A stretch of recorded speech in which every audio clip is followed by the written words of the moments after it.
My name is Eric, I'm 32, and I still don't fully understand what happened that afternoon last year. But it's something I keep replaying in my head because it changed how I see my dad forever. I was living in this small two-bedroom place just outside Columbus, a quiet neighborhood, nothing fancy, just the kind of house a guy like me could afford after a breakup and a ton of financial stress. I'd always told people I'd gotten a great deal on it, because that's what I honestly believed. The realtor told me it was some private seller who wanted to close fast, so I didn't ask many questions. I was just relieved to finally get out of my old apartment that smelled like mold. That day, I was working from home, sitting on my crappy folding chair because I still hadn't bought a decent office one. My dad called saying he'd swing by to drop off some boxes of my old stuff my stepmom found. He never comes over unannounced, so I remember feeling like something was off. When he pulled into the driveway, he didn't even turn the engine off right away, just sat there for a minute like he was rehearsing.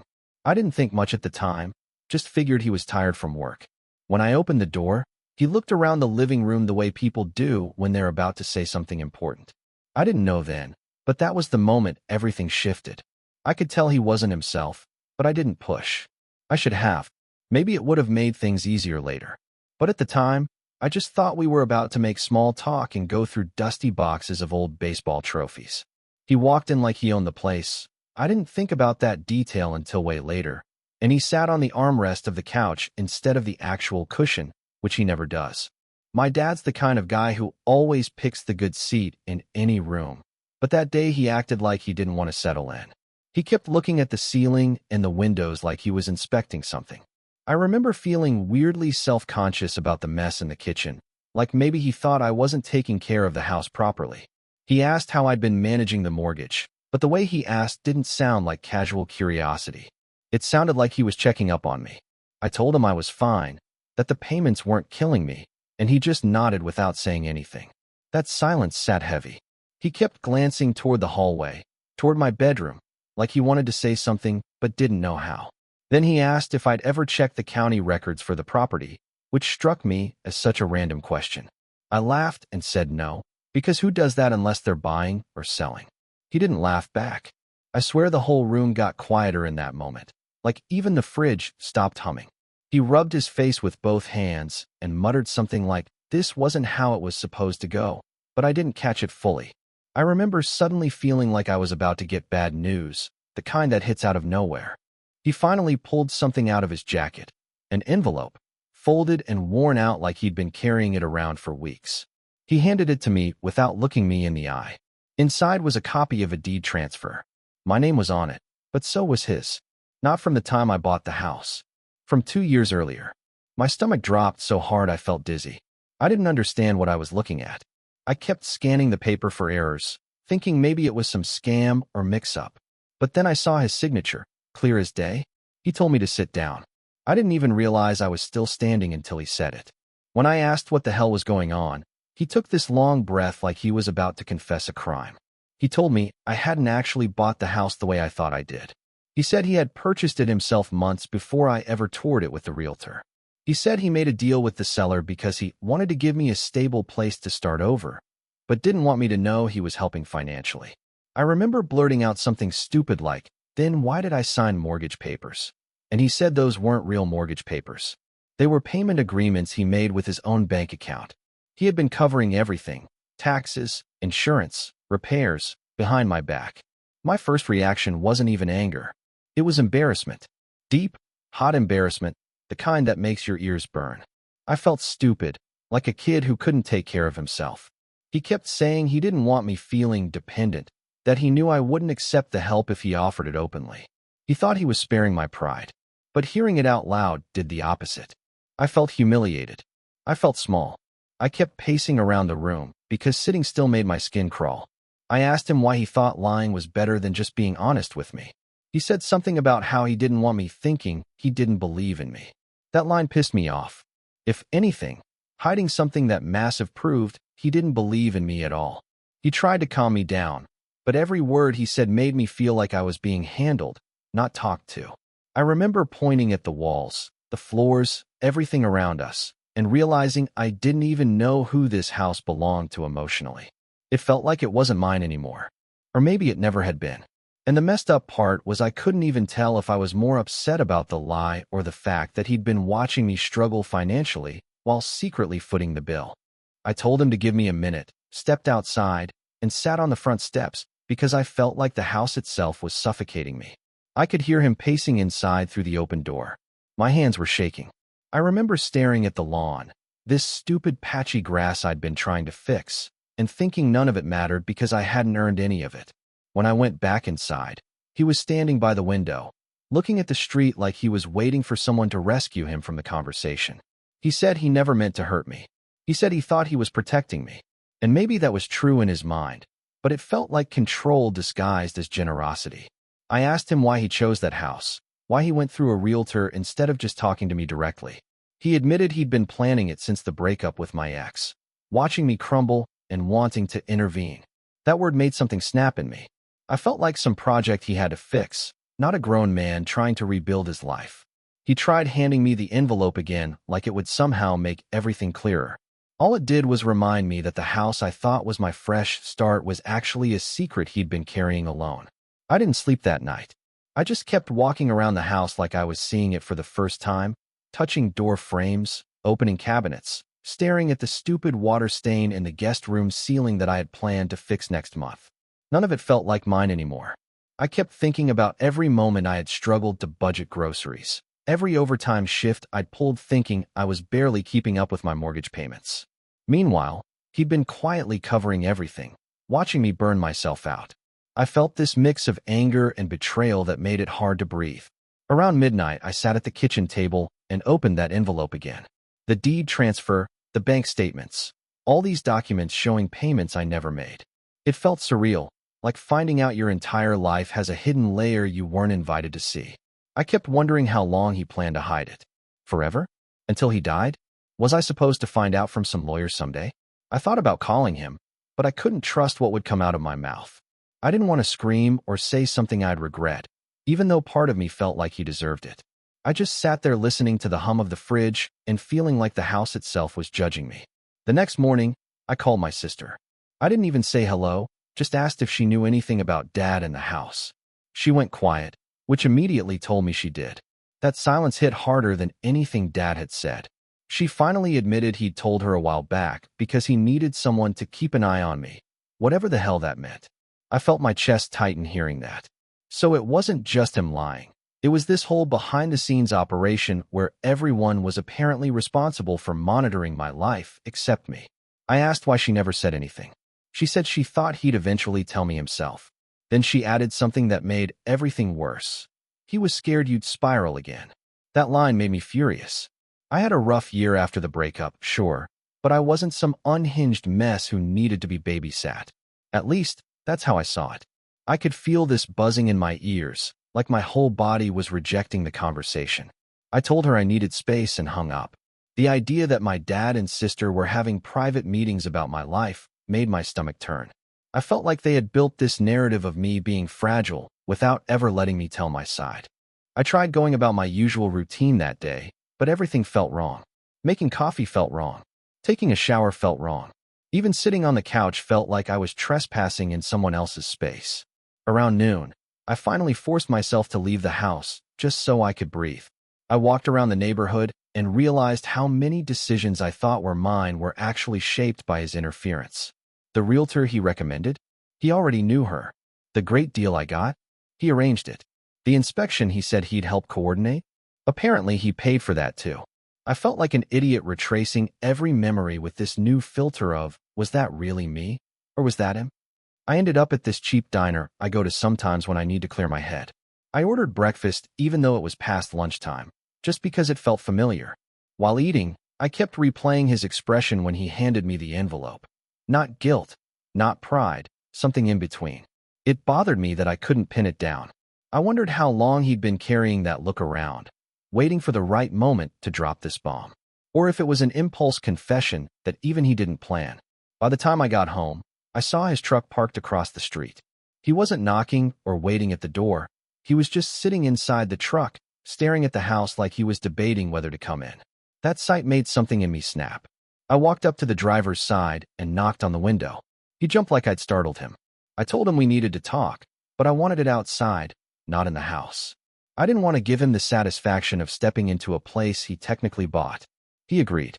We stood on the sidewalk, and for a minute neither of us said anything. I finally asked him why he didn't trust me to know the truth. He said he did trust me. He just didn't trust my life choices. Hearing that out loud felt like being punched. He talked about how after my breakup, he saw me making emotional decisions, and he didn't want me ending up homeless or making some desperate move. I couldn't believe what I was hearing. It wasn't help. It wasn't kindness. It was control disguised as protection. I told him he crossed a line I didn't know could even be crossed. He looked down at his boots and said he knew, but he didn't regret it. That part stunned me. I walked away from him mid-sentence because I knew if I stayed, I'd say something that would break us for good. I went inside and locked the door, then immediately felt stupid for locking it. It wasn't like he didn't have another way to get in if he wanted. After all, he'd arranged everything. I sat on the stairs and just felt this heaviness in my chest that wouldn't go away. I thought about calling a friend, but I didn't want to explain the whole story. It sounded ridiculous even in my own head. Who gets mad because their dad bought them a house? But it wasn't the house. It was what it represented. The lie, the illusion of independence, the way he rewrote my entire life without asking. That night, I couldn't bring myself to sleep in my own bedroom. I stayed on the couch, half expecting him to show up again, half hoping he wouldn't. Everything felt uncertain. I didn't know what my relationship with him was anymore, or what the house meant, or what I was supposed to do next. All I knew was that nothing felt like mine. Not the house, not the choices, not even the anger. The days that followed felt like living in someone else's routine. I went to work, answered emails, joined meetings, but I felt disconnected from everything, like there was this thick layer of static between me and the world.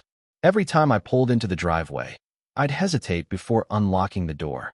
It was like the house had turned into this constant reminder that I wasn't as independent as I thought. I kept trying to convince myself that what he did came from a place of love, but every time I tried, another detail would pop into my head and ruin it. Like how he'd encouraged me to choose this neighborhood, or how he kept pushing me toward this specific price range, or how he insisted on reviewing the inspection just to help. Every memory felt contaminated. I avoided talking to my sister because I didn't want to hear her defend him again. I didn't want anyone telling me to see it from his perspective. I knew his perspective. It was the only one he ever cared about. Meanwhile, I still hadn't decided if I wanted to confront him again or just let things fade into this uncomfortable limbo. My phone lit up several times each day with calls from him. I didn't answer once. I didn't know what to say anymore. One night, about a week after the sidewalk argument, I got home and found a key sitting on my welcome mat. Not in an envelope, not with a note, just the key. My dad's spare key. I knew it instantly because I recognized the cheap Ohio State keychain I'd given him years ago. My first instinct was anger, like he was trying to make some dramatic point, but then I realized he wasn't trying to make a scene. It was quiet, almost apologetic, like he was backing out of the picture without actually saying the words. I picked it up and just stared at it for a long time. Part of me felt relief that he wasn't planning to use it ever again. Another part felt guilty, like I'd pushed him away harder than I meant to. I put the key on the kitchen counter and just stood there, staring at the spot where he once stood, saying he didn't regret anything. The silence in the house felt different now, not heavy, just empty. I opened a beer and sat at the dining table, thinking about how complicated it all was. He crossed a line, but he also thought he was doing the right thing. I didn't know how to feel about that. The next morning, I drove to his place. I don't know why. Maybe I wanted closure. Maybe I wanted to yell at him. Maybe I wanted him to explain again in a way that made more sense. When I pulled up, he was outside sanding some old piece of furniture like nothing was wrong.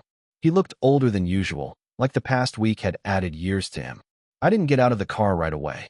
I watched him for a minute, thinking about all the things I wanted to say and realizing none of them would fix anything.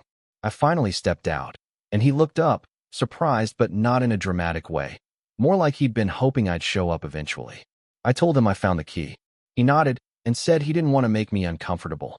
That word, uncomfortable, felt so small compared to everything I'd been feeling.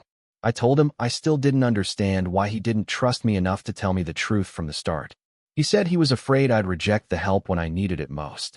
He said he wasn't used to being the kind of dad who talks about feelings, so he acted instead of communicating. It wasn't the explanation I wanted, but it was the only one he had. We talked quietly in his driveway for almost an hour. No yelling this time. No pacing, just two people trying to figure out how to move forward. I told him I felt robbed of the chance to rebuild my life on my own terms.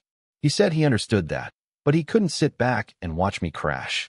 I didn't correct him. I didn't have the energy. We kept going in circles, neither of us really giving the other what they needed. At some point, he said something that stuck with me. I didn't know how to help you without hurting you. I didn't respond because I didn't know how. That was the moment I realized this mess wasn't going to have a clean fix. There wasn't going to be a big apology or some dramatic reconciliation. It was just a complicated situation between two stubborn people who loved each other in different ways. Before I left, he asked if I still wanted the house. The question felt strange, like he genuinely thought I might walk away from it. I didn't answer right away. I just said I needed time. He nodded like he expected that. Driving home felt heavier than driving there. I kept thinking about how weird it was that this house, something that was supposed to be a symbol of starting over, had turned into this giant question mark in my life. When I pulled into the driveway, the house looked the same as always, but I didn't feel the same walking into it. I set his key on the counter again and just looked around. Somewhere between the argument, the silence, and the driveway conversation, the anger had faded into something else. Not forgiveness, not acceptance, just reality. This was the situation. This was the truth. I couldn't change how he went about it, and he couldn't undo it. I went into the bedroom and lay on the bed for a while, thinking about how strange it is that something can feel both like a gift and a betrayal.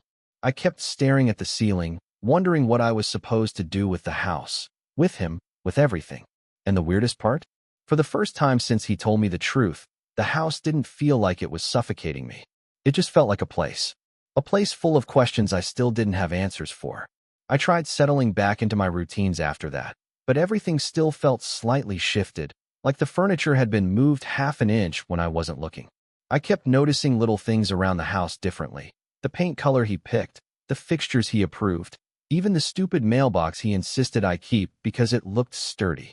Every detail reminded me of his involvement, but not in the same infuriating way as before. More like I was finally seeing the truth behind each decision.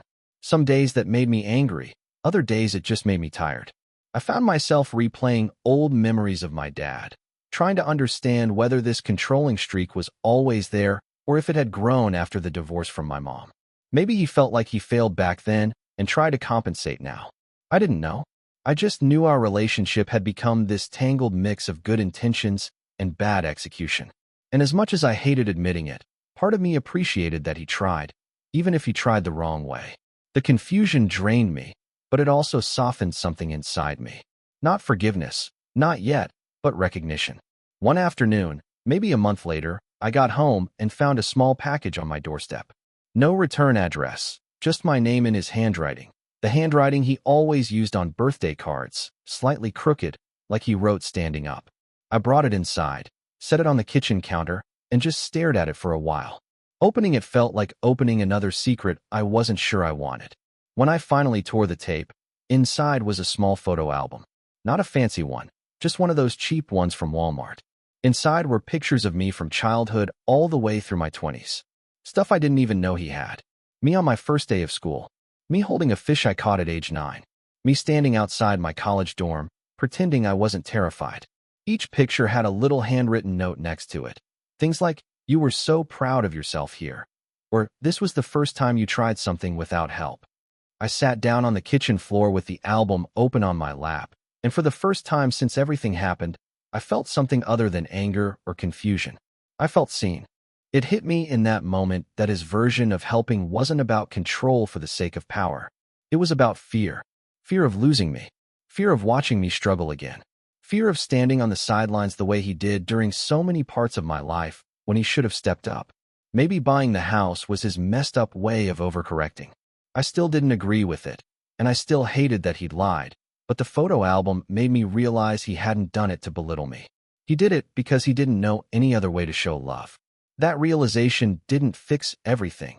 It didn't magically erase the betrayal, but it cracked something open in me. Enough that I could breathe again in the house without feeling like the walls were whispering the truth he hid. I closed the album and set it on the table, feeling this weird mix of sadness and warmth. It was the first time I didn't feel like running from the situation. A week later, he texted me asking if he could come by just to talk. No pressure, no expectations. I told him he could. When he showed up, he didn't come inside right away. He stood on the porch like he was waiting for permission, which I guess he was. I stepped aside and let him in. The house didn't feel tense like it did that first day. He noticed the photo album on the table and smiled awkwardly, like he wasn't sure if it had been a good idea. I told him I appreciated it. He nodded, rubbed the back of his neck, and said he didn't want the house to be a secret anymore, that it was mine in every way that mattered, and he wouldn't interfere again. I believed him, at least partially. We talked for a while about nothing important, work, the weather, my sister's new job, and it felt strangely normal. Not fixed, not healed, but normal. When he left, he paused at the door, hesitated like he wanted to say something big, then just said, "I'm proud of you," and walked out. No dramatics, no long speeches. Just that. The weirdest part is how everything settled after that. Not in a perfect way, not in a movie-ending way, just settled. Some days I still think about moving, starting completely fresh somewhere he never touched, never influenced. Other days I catch myself appreciating the quiet of the place, the sunlight in the living room, the stupid patch of grass I finally fixed myself. The house doesn't feel like a lie anymore, but it doesn't feel like a gift either. It just feels like part of my story now. A messy, complicated chapter one still don't fully know how to explain to people. Whenever someone asks how I got such a good deal on the house, I just say, long story, and leave it there. Because honestly, I don't really have an ending. Things didn't blow up, didn't get magically resolved, didn't turn into some dramatic family saga. They just happened, and then stopped happening. And even now, months later, there are moments when I stand in the doorway, look around, and feel that same strange mix of gratitude and discomfort. I still don't know what to call any of it. I just know it changed something in me that I can't quite put into words, and maybe never will.